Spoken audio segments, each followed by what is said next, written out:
Newspaper coverage on Sarah was incredibly racist. Her story made headlines around the world.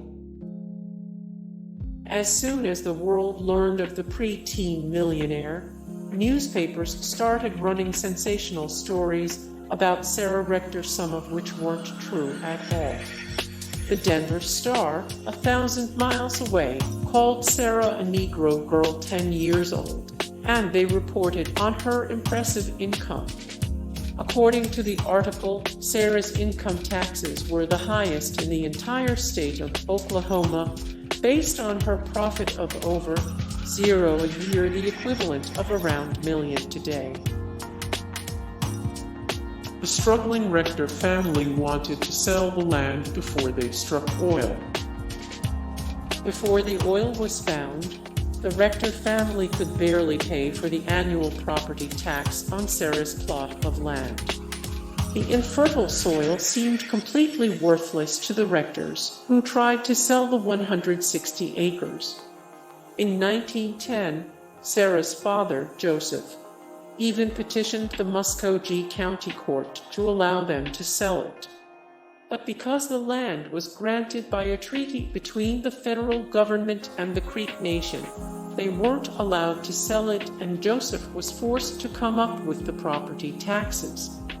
In 1911, Joseph Rector leased the parcel to the Standard Oil Company.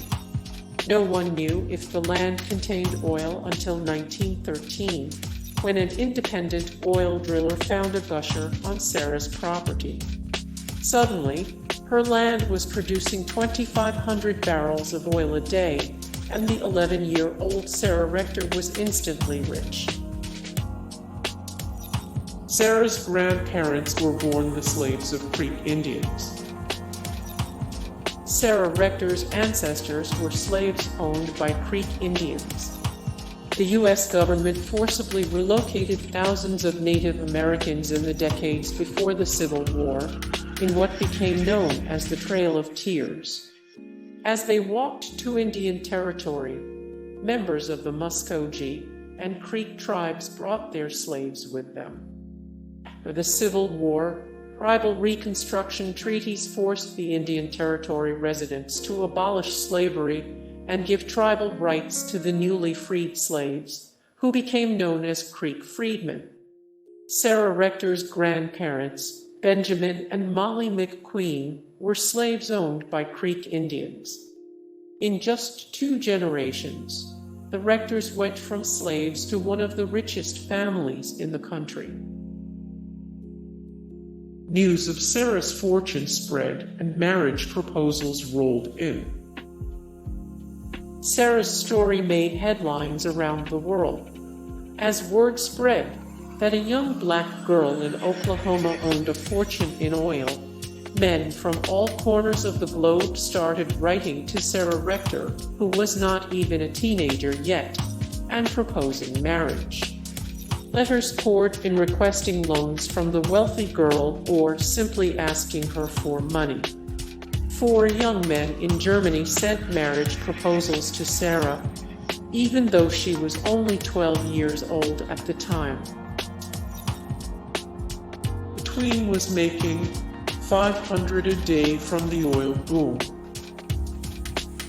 The Tween was making $500 a day from the oil boom.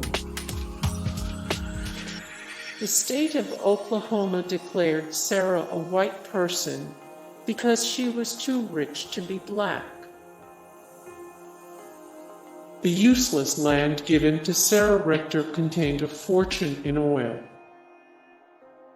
The useless land given to Sarah Rector contained a fortune in oil. Hey guys, thank you so much for the support and likes and comments down below, and also thank you so much for watching, and I look forward to see you in the next video. Then take care. Bye.